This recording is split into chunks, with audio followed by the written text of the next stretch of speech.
Kapatid Nightwill, mayroon lang po kaming ilang katanungan. Una po, may mga dumalo po sa rally ng Iglesia ni Cristo at ang iba ay nagsalita pa nga sa harapan at kahit hindi sila kaanib sa iglesia.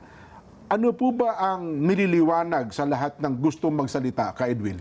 Maganda pong naitanong niyan, kapatid na Jen. Ano po? At ang totoo, yung sagot dyan nakapaloob doon sa unang press release na inilabas ng iglesia ukol sa kilusang ito. At nais ko lang ipaalaala sa mga nanonood sa atin ngayon. Ano po? Ka Edwin. Noon din pong Nobyembre 13, sinabi na namin na ang mga hindi kaanib sa Iglesia ni Cristo na ang nais sabihin ay kaisa po ng panawagan namin, tatanggapin.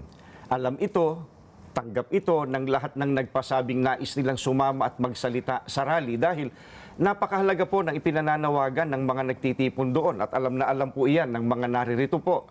Yung justice, yung accountability, yung transparency at maging yun pong peace.